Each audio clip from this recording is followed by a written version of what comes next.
सबसे पहले देश आपके साथ मैं रचना बंसल शुरुआत करेंगे बड़ी खबर के साथ। भारत पाकिस्तान सीज फायर पर बड़ी खबर मिल रही है। भारत पाकिस्तान के बीच में 18 मई तक युद्ध विराम को लेकर ये जानकारी है। पाकिस्तान की ओर से 18 मई तक सीज फायर की बात कही गई है।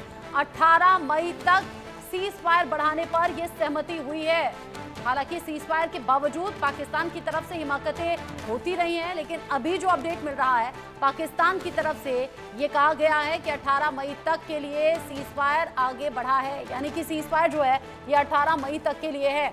उधर डोनाल्ड ट्रंप जो कि अपनी बात से पलट गए, पहले मध्यस्थता कराने की बात करते हुए क्रेडिट लेने की होड़ यहां मचाते हुए डोनाल्ड ट्रंप नजर आए भारत पाकिस्तान में सीज फायर पर बात को लेकर, और अब डोनाल्ड ट्रंप भी अपनी बात से पीछे हट गए हैं। इधर भारत पाकिस्तान के बीच में 18 मई तक के लिए युद्ध विराम है, ये पाकिस्तान की तरफ से बताया गया। 18 मई तक सीज फायर बढ़ाने पर सहमति की बात सामने आई है। पहलगाम में हुई आतंकी घटना के बाद जब पाकिस्तान पर ये आतंकी कैंप्स पर ये जो करारी चोट हुई है भारतीय सेना की तरफ से, उसके बाद पाकिस्तान बिलबिला गया है, बौखला गया है, और फिर उसके बाद जो अलग अलग जगह एयरबेस तबाह किए गए। अब ऐसे में पाकिस्तान की तरफ से कहा गया है 18 मई तक युद्ध विराम है, युद्ध विराम पर सहमति है। इंडिया न्यूज संवाददाता आशिक मीर इस खबर को लेकर ज्यादा अपडेट हमारे दर्शकों तक पहुंचाएंगे। आशिक, पहले भारत पाकिस्तान के बीच में सिर्फ सीज फायर की बात थी, अब ये सीज फायर 18 मई तक पाकिस्तान अगर कह रहा है तो इसके मायने क्या हैं? देखिए, बिल्कुल रचना, जिस तरह से इस्लामाबाद की तरफ से अब एक बयान सामने आया है जिसमें उन्होंने कहा है कि अब ये सीज फायर जो है 18 मई तक रहेगा, यानी कहीं ना कहीं पाकिस्तान में जो बौखलाहट है वो साफ तौर पर झलक रही है। जिस हिसाब से भारत की तरफ से स्ट्राइक की गई और उस स्ट्राइक में पाकिस्तान के कई सारे एयरबेसेस को तबाह किया गया, और उससे पहले जो ऑपरेशन सिंदूर लॉन्च किया गया था जहां पर कई सारे आतंकी कैंप्स थे उनको नष्ट किया गया। साथ साथ जो पाकिस्तान की सेना इन आतंकियों को समर्थन दे रही थी उनमें से कई सारे आतंकी जो है मारे गए, और इसके बावजूद जो है अब कहीं ना कहीं पाकिस्तान की तरफ से ये बयान आना कि 18 मई तक सीज फायर रहेगा, यानी दोनों देश जो है इस पे सहमत हो गए हैं। ये कहीं ना कहीं पाकिस्तान की तरफ से एक ऐसा बयान सामने आया है तब जब ट्रंप की तरफ से ये कहा गया कि पाकिस्तान ने ही पहले जो है मध्यस्थता के लिए बात की, पाकिस्तान ही ये कह रहा था कि इस युद्ध को रोका जाए, क्योंकि भारत की तरफ से जिस हिसाब से स्ट्राइक की जा रही थी अब इतना ही नहीं हो रहा था, बल्कि पाकिस्तान में जो डिफेंस सिस्टम है उस पर अटैक किया जा रहा था, और कहीं ना कहीं अब ये साफ तौर पर झलक रहा है कि किस तरह वहां पर हालात बने हुए हैं। रचना, जिस तरीके से आपने बताया पाकिस्तान की तरफ से 18 मई तक सीज फायर की बात, मेरे सीनियर को लेकर अजय जांडियाल भी मेरे साथ में जुड़ गए हैं। अजय, पाकिस्तान की तरफ से सीज फायर के बावजूद हिमाकत होती रही है, लेकिन अब जब इस्लामाबाद से बयान सामने आया कि 18 मई तक सीज फायर है, इसका मतलब क्या समझा जाए? और आज ही डोनाल्ड ट्रंप भी अपने बयान से यू टर्न उन्होंने लिया है सीज फायर वाले पर। देखिए रचना, इसको समझने की जरूरत है। दरअसल देखिए, हर सप्ताह जो है वो डीजीएमओ की टॉक्स होती है, और उसी के बाद जो है कहीं ना कहीं बातचीत का जो सिलसिला है वो आगे बढ़ता है। जहां तक बात सीज फायर अगर 18 तारीख तक है, अगर पाकिस्तान इसे बताने की कोशिश कर रहा है और कुछ इंटरनेशनल न्यूज एजेंसी जो हैं इस खबर को कैरी कर रही हैं, तो इसका मतलब ये है कि उन्होंने कोई स्टेटमेंट दिया है। मगर जो बातचीत का सिलसिला है, दरअसल जो टॉक्स हैं वो टोटली डिपेंड करेंगी, जो सीज फायर है वो टोटली डिपेंड करेगा टॉक्स पे, और टॉक्स के तहत देखा जाए तो अगली जो बातचीत डीजीएमओ की होनी है शायद वो जो है 18 तारीख को होगी, और उसके बाद अगला जो स्टेप है वो लिया जाएगा, अगली टॉक्स होनी है या नहीं होनी है। जहां तक अगर पाकिस्तान, अगर भारतीय सेना की या सुरक्षा बलों की बात करें तो उनको कोई फर्क नहीं पड़ता। अगर पाकिस्तान युद्ध चाहता है तो सीधे आए, हालांकि पाकिस्तान खुद जाकर जो है वो गिड़गिड़ाया है, उसने खुद कॉल किया है डीजीएमओ को और कहा है कि बातचीत करनी है और युद्ध को रोका जाए, और अगर फिर वो कह रहा है कि 18 तक है तो ये डीजीएमओ लेवल की टॉक्स हो सकती है।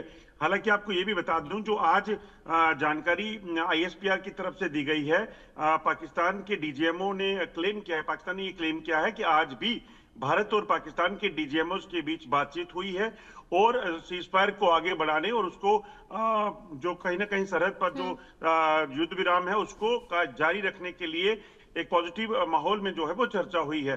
भारत अपनी तरफ से बड़ा साफ है, पाकिस्तान कोई आतंकी घटना, आतंकी घुसपैठ या फिर युद्ध विराम का उल्लंघन नहीं करेगा, तो भारत इसके हक में है। मगर अगर पाकिस्तान की तरफ से ऐसा कुछ किया जाता है तो कहीं ना कहीं उस पर कार्रवाई होगी। मैं आपको एक बार फिर बता दूं, जो पाकिस्तान की कई न्यूज एजेंसीज हैं उन्होंने और आईएसपीआर ने क्लेम किया है कि आज भी भारत और पाकिस्तान के डीजीएमओस के बीच में बातचीत हुई है। ये पाकिस्तान ने क्लेम किया है। भारत की तरफ से या फिर एडीजीपी की तरफ से, सेना की तरफ से ऐसा अभी तक कुछ जो है वो जारी नहीं किया गया है बयान। तो ऐसे में पाकिस्तान की तरफ से अलग अलग स्टेटमेंट अलग अलग समय पे आ रही हैं।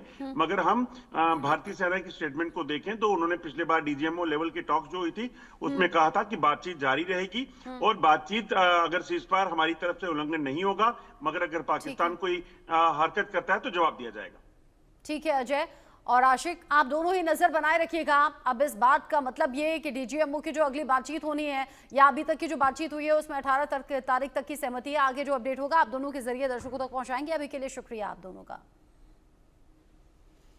और आगे बढ़ते हुए बात हिंदुस्तान की आसमानी शक्ति की, भारतीय वायुसेना की, जो कि अचूक है, अभेद्य है और अजेय है।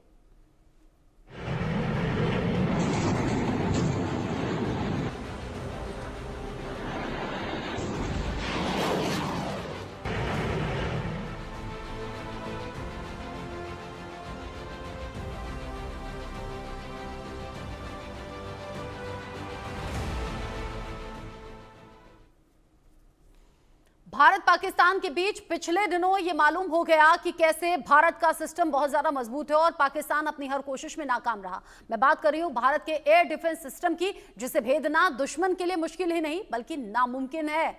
दुश्मन का कोई भी हवाई हमला कामयाब नहीं हो सकता। पाकिस्तान चाहे जितनी कोशिश कर ले उसकी कोई चाल नहीं चलेगी, क्योंकि भारत ने 3 नए रक्षा कवच तैयार भी कर लिए हैं जो अचूक, अभेद्य और अजेय हैं। ये एयर डिफेंस सिस्टम किसी भी मिसाइल, फाइटर जेट या फिर ड्रोन को मार गिराने में सक्षम है। इन तीनों का नाम है quick reaction surface to air missile, vertically launch short range surface to air missile और आकाश नेक्स्ट जनरेशन, जो कि पाकिस्तान के किसी भी हवाई हमले को नाकाम करेंगे। पाकिस्तान की कोई भी चाल नहीं चलने देंगे और कैसे गेम चेंजर साबित होंगे, आज इस मुद्दे पर बात करेंगे। लेकिन उससे पहले ये रिपोर्ट देखिए।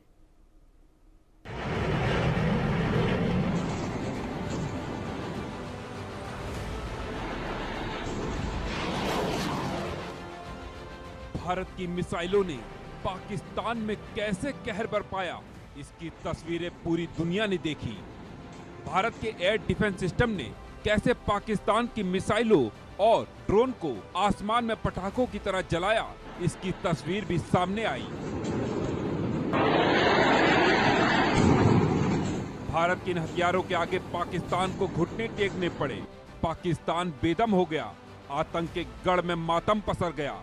बेहाल बदहाल पाकिस्तान को सीज फायर की गुहार लगानी पड़ी, लेकिन अब उसके किसी भी दुस्साहस का अंजाम भीषण होगा, पाकिस्तान की बर्बादी का कारण बनेगा और इसकी पूरी तैयारी हिंदुस्तान ने कर ली है। भारत को 3 नया रक्षा कवच मिलने जा रहा है, जिससे भारत के डिफेंस सिस्टम को दुश्मन के सामने अभेद्य बनाएगा। पहले एयर डिफेंस सिस्टम का नाम है quick reaction surface to air missile. QRSAM की रेंज 25 से 30 किलोमीटर है। इसे हवाई खतरों को रोकने के लिए डिजाइन किया गया है। ये ड्रोन, मिसाइल और फाइटर जेट को मार गिराने में सक्षम है। इस सिस्टम के रडार 360 डिग्री कवरेज प्रदान करते हैं। ये पूरी तरह से स्वचालित कमांड और कंट्रोल सिस्टम से लैस है। Quick reaction surface to air missile Pakistan का कोई हवाई चाल नहीं चलने देगा। भारत का नया रक्षा कवच पाकिस्तान की नाक में दम करेगा। इसके अलावा भारत ने vertically launch short range surface to air missile भी तैयार की है। VLSR-SRSAM की रेंज 25 से 30 किलोमीटर है। ये भारतीय वायुसेना और नौसेना दोनों के लिए डिजाइन की गई है। ड्रोन, हेलीकॉप्टर और क्रूज मिसाइलों को नष्ट करने में सक्षम है। इसकी वर्टिकल लॉन्च क्षमता इसे सभी दिशाओं में फौरन एक्शन में सक्षम बनाती है। इस सिस्टम को DRDO ने विकसित किया है। भारत का vertically launch short range surface to air missile Pakistan की मिसाइल को खाक कर देगा। शहबाज के ड्रोन को हवा में ही राख कर देगा। पाकिस्तान का हर हमला नाकाम करेगा। इसके आगे मुनीर की सेना का हर अटैक बेकार होगा। लेकिन इससे भी घातक भारत की एक और मिसाइल है, जिसकी दस्तक ने पाकिस्तान की नींद उड़ा दी है। नाम है आकाश नेक्स्ट जनरेशन। आकाश NG की रेंज 70 से 80 किलोमीटर है। ये लड़ाकू विमान क्रूज मिसाइल और ड्रोन को नष्ट करने में सक्षम है। आकाश एनजी में उन्नत रडार और सीकर तकनीक शामिल है। आकाश एनजी मौजूदा आकाश मिसाइल का एडवांस वर्जन है। आकाश की ताकत को पाकिस्तान देख चुका है। आकाश के आगे पाकिस्तान की मिसाइलें और ड्रोन हवा में ही राख हो गई थी और अब तो उसका सबसे एडवांस वर्जन तैयार है। यानी साफ है कि पाकिस्तान की कोई भी हिमाकत उसके लिए काल बन सकती है, पाकिस्तान को बर्बाद कर सकती है। Bureau report, India news. ये खबर तो अहम इसलिए भी हो जाती है क्योंकि थोड़ी देर पहले पाकिस्तान की तरफ से, इस्लामाबाद की तरफ से अपडेट सामने आया कि 18 मई तक के लिए सीज फायर पर सहमति है। मेरे साथ में खास मेहमान जुड़ गए हैं। Brigadier retired Vinod Dutta sir हैं डिफेंस एक्सपर्ट के तौर पर। Brigadier retired Vijay Sagar Dhiman sir मेरे साथ में हैं डिफेंस एक्सपर्ट के तौर पर। आप दोनों का ही बहुत स्वागत इंडिया न्यूज पर। सबसे पहले ब्रिगेडियर दत्ता, मैं आपसे पूछना चाहूंगी, भारत पाकिस्तान के बीच में जिस वक्त टेंशन पीक पर थी, जिस वक्त भारत की तरफ से ऑपरेशन सिंदूर लॉन्च किया गया, पाकिस्तान में बौखलाहट हुई, पाकिस्तान ने फिर पलटवार किया और पाकिस्तान को मुंह की खानी पड़ी। भारत की ये अद्भुत, अचूक, अभेद्य, अजय शक्ति पाकिस्तान देख चुका है। क्या आगे हिमाकत करने का कदम उठा सकता है क्या? क्योंकि थोड़ी देर पहले अपडेट है, पाकिस्तान ने कहा 18 मई तक के लिए है सीज फायर। देखिए, पाकिस्तान का जिस तरह का कैरेक्टर, उस पर यकीन किया जा सकता। और देखिए, वहां बिना कश्मीर कार्ड के, बिना सेना की, अगर सेना का वर्चस्व वहां कायम रखना है तो पाकिस्तानी सेना कुछ न कुछ खुराफात हमेशा करती रहेगी या कोई इस तरह के मिस एडवेंचर करेगी। आपने देखा जैसे कारगिल भी जो हुआ था, वो परवेज मुशर्रफ जब वो किसी जमाने में मतलब सियाचिन के ऑपोजिट ब्रिगेड कमांडर थे बतौर ब्रिगेडियर, तब उनके जहन में ये चीज आई थी कि मैं सियाचिन ले सकता हूं, तो वहां वो विफल हुए। तो उन्होंने ऑपरेशन जो कोहे पैमा है, जिसे कारगिल ऑपरेशन कहते हैं, वो प्लान किया। तो पाकिस्तान, भारत को अब बहुत ही चौकन्ना रहने की जरूरत है, क्योंकि पाकिस्तान एक इस तरह का स्टेट है कि वो कभी भी कुछ भी करेगा। क्योंकि जिस तरह की सूरत हाल पाकिस्तान में है, खाना जंगी है, दहशतगर्दी चल रही है, बलूचिस्तान अलग होना चाहता है, खैबर पख्तूनवा में प्रॉब्लम है, सूबा सिंध में प्रॉब्लम है। तो इन सब चीजों को देखते हुए, और अगर आप इतिहास उठा के देखें तो जिन देशों में इस तरह की इंटरनल सिचुएशन खराब रही है, वो पूरे देश को एक जंग में झोंक देते हैं, जिससे जो जन उन्माद होता है, वहां जो वॉर हिस्टीरिया होता है, उससे लोगों का जो इंटरनल प्रॉब्लम्स है उससे ध्यान बढ़ जाता है। और यही पाकिस्तानी सेना पहले भी करती आई है, चाहे वो सन 65 का युद्ध हो, चाहे 71 का, चाहे कारगिल हो, या और भी कई इस तरह के जो मिस एडवेंचर हो। तो पाकिस्तान पे यकीनन बिल्कुल वो नहीं किया जा सकता। भारत को हमेशा 24/7 365 डेज प्रिपेयर्ड रहना पड़ेगा, क्योंकि अगर they will take us by a surprise, और उन्हें अब ये भी पता लग गया है कि भारत की क्या कुव्वत है, क्या भारत कर सकता है, और किस तरह से हमारी जो आर्मी है वो एक प्रोफेशनल आर्मी है, जिसने हर चीज को सर्जिकली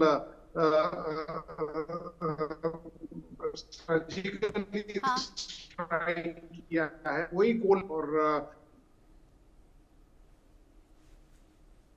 ब्रिगेडियर दत्ता, आप रहिए मेरे साथ में। कह रहे थे? हाँ जी, आप रहिए। थोड़ा सा ऑडियो में शायद नेटवर्क की इशू की वजह से थोड़ा प्रॉब्लम आ रही है बीच में, उसे भी ठीक कराने की कोशिश करते हैं। आप भी जरा चेक कीजिएगा नेटवर्क। मेरे साथ में ब्रिगेडियर विजय सागर जी भी हैं। विजय सागर जी, जो पाकिस्तान की ताकत है वो भी दुनिया ने देख ली, जो हिंदुस्तान की अचूक ताकत पाकिस्तान पर कहर बनकर टूटी वो भी देख ली, और पाकिस्तान से आने वाले हमलों को कैसे रोका, नाकाम किया और फिर जवाबी कार्रवाई की, वो पूरी दुनिया ने देखी है। ऐसे में अब जब पाकिस्तान की ओर से, पाकिस्तान के विदेश मंत्रालय की ओर से कहा गया है कि 18 मई तक है सीज फायर, इसका मतलब और मायने क्या? आगे डीजीएमओ की बातचीत में और ज्यादा ये टाइमलाइन आगे बढ़ेगी, या पाकिस्तान के दिल दिमाग में कुछ और चल रहा है बाकी देशों का साथ पाकर? देखिए, जैसे आपको दत्ता साहब ने बताया है कि पाकिस्तान का एक पेनेशिया है कि इंटरनल प्रॉब्लम से दूर करने के लिए एक्सटर्नल प्रॉब्लम करो, कश्मीर की बात करो, एंटी इंडिया बात करो। तो इसको देखते हुए हमें ये लगता है कि पाकिस्तान जरूर कुछ करेगा। पाकिस्तान को हम ट्रस्ट नहीं कर सकते। अगर वो सीज फायर 18 के लिए बोल रहा है तो वो भी ट्रस्ट करना बड़ा मुश्किल है, और पाकिस्तान जरूर इस वक्त कोई रीग्रुपिंग कर रहा होगा। ये जो टेम्पररी पॉज हमने लिया है, जिसको हम डिप्लोमेटिक पॉज बोलते हैं, इसमें पाकिस्तान को थोड़ा मौका मिला है रीग्रुप करने के लिए। क्योंकि अगर आपको याद हो कि 10 तारीख की क्या घटना हुई है, रादर 9 की मैं बोलूंगा, 9 को जो घटना हुई है उसके जवाब में भारत ने मॉर्निंग में पाकिस्तान को सारे एयरफील्ड्स को एकदम ब्रह्मोस अटैक किए हैं। और उसमें से जो बताया जा रहा है कि शायद जो सरगोदा में जो न्यूक्लियर इंस्टॉलेशन के ऊपर अटैक हुआ है उसकी कंफर्म सोर्स नहीं है, भारत ने उसको डिनाई किया है और बड़ी लंबी घटना है, मैं किसी बाद में हम बात कर सकते हैं। उससे पाकिस्तान डर गया था और उन्होंने, अगर आपको याद हो, 10 तारीख को सुबह 5 बजे अटैक करना शुरू किया होता। मैं आई विटनेस हूँ उस अटैक का, और वो चलता रहा करीबन 12:30 बजे तक चलता रहा। और 1:30 बजे आकर के पाकिस्तान के डीजीएमओ जो है वो फोन करते हैं इंडियन डीजीएमओ को, और इंडियन डीजीएमओ से फ्री नहीं है। और 3:30 बजे जब उनकी बात होती है तो सीज फायर पाकिस्तान ने मांगा था, क्योंकि पाकिस्तान को पता चल गया कि भारत क्या कर सकता है। परंतु अब ये जो पॉज हमने मांगा मिला हमको, पाकिस्तान ने इसमें जरूर रीग्रुपिंग करी होगी, पाकिस्तान जरूर कुछ ना कुछ हमला करने का अटैक कर रहा होगा। अब हमने ये देखना है कि हमारी जो कंट्रीज हैं, हमारी जो फोर्सेस का जो प्रहार था वो हमने उस वक्त भी बोला और अभी बोल रहे हैं कि वो हमने ट्रेलर दिखाया था, अभी पिक्चर बाकी है। तो इसलिए अगर वो पाकिस्तान को बात समझ में आएगी तो शायद वो बात आ जाए। परंतु मेरी जो जहां तक गट फीलिंग है कि हमें कम से कम एक अटैक पाकिस्तान का अभी हमारे पास आना बाकी है, जिसको हमने निस्तारभूत करना है। हमारे जवाब के बाद शायद पाकिस्तान चुप करेगा। तो ये एक प्रहार जो होगा, ये ऑलरेडी इंडियन डिफेंस या इंडियन मिलिट्री या हमारी कॉम्प्रिहेंसिव नेशनल पावर जो है, सब लोगों ने मिलकर के जरूर इसके लिए तैयारी कर रहे हैं और आई एम श्योर कुछ प्लानिंग करके रखी है और उसको वॉर गेम भी कर रहे हैं, ताकि 18 के बाद अगर पाकिस्तान कुछ करता है, पहले ये देखा जाएगा, ये अप्रिशिएट किया जाएगा कि पाकिस्तान क्या कर सकता है, फिर उसका मुंह तोड़ जवाब हमने देना है। उसमें हमारे पास क्या ऑप्शन है, जैसे आज भी किसी चैनल पर बताया गया कि एक प्रॉपर फॉर्मेट होता है अप्रिसिएशन करने का, जो अब भारत की सेना में, थल सेना, वायुसेना या नौसेना में सिखाया जाता है। तो सीखे हुए तरीके से, एक सिस्टमेटिक तरीके से आप वर्कआउट करते हैं कि आपके पास क्या कोर्सेज ऑफ एक्शन है। फिर कोर्सेज ऑफ एक्शन में उनके जो गुड पॉइंट्स और बैड पॉइंट्स है उनको डिबेट किया जाता है, तो फिर ultimately course of action decide किया जाता है। तो वो हमने जरूर करके रखा होगा, और पाकिस्तान की तरफ से ऐसी कोई हरकत होती है वो उसकी डोमेस्टिक कंपल्शन है। और आज अगर आपको पता हो, बलोचिस्तान ने ऑलरेडी इंडिपेंडेंस डिक्लेयर कर दी है और पाकिस्तानी आर्मी कुछ नहीं कर सकती। 56 ठिकानों पे उन्होंने स्ट्राइक करी है पिछले 2 दिन के अंदर। उन्होंने अपना झंडा, अपना निशान, अपनी लीडर सब डिक्लेयर कर दिया है। हालांकि उनकी जो लीडर है डॉक्टर मेहराम बलोच, वो अभी जेल में है, परंतु वो अनडिस्प्यूटेड लीडर है। और इस चीज को हटाने के लिए मुझे लगता है कि पाकिस्तान जरूर एक कोशिश जरूर करेगा, और उसके लिए भारत से उसको मुंह की खानी पड़ेगी। और अभी टर्की भी एक्सपोज हो गया है, और अमेरिका भी आई डोंट थिंक ज्यादा उसकी मदद के लिए आएगा, या चाइना भी आएगा। तो मेरा असेसमेंट ये है कि हमको एक प्रहार मिलना है पाकिस्तान से, क्योंकि पाकिस्तान इतनी जल्दी सुधरेगा नहीं। और हमने जो IWT वाला शुरू किया है वो मामला, वो भी ठीक है उनकी तरफ से। तुर्की अज़रबैजान को लेकर बॉयकॉट यहाँ देश में शुरू हो गया है। पाकिस्तान की मुखालफत पहले से हो रही थी। इस बीच डोनाल्ड ट्रंप के भी बदलते हुए सुर हैं जो कि सवाल उठा रहे हैं, और इन सब के बीच में एक डील भी हो गई है ब्रिगेडियर दत्ता, और वो है अमेरिका और तुर्की के बीच में ये 53 एयर टू एयर मिसाइल हैं जो कि हवा से हवा में मार करने में सक्षम। अब लोग इस सिनेरियो में ये भी पूछ रहे हैं सवाल कि तुर्की अपने पास रखेगा या फिर से पाकिस्तान को देगा, और पाकिस्तान आने वाले टाइम में हिंदुस्तान के खिलाफ इनका इस्तेमाल करेगा। ये सब चल क्या रहा है वैश्विक स्तर पर अगर देखें तो?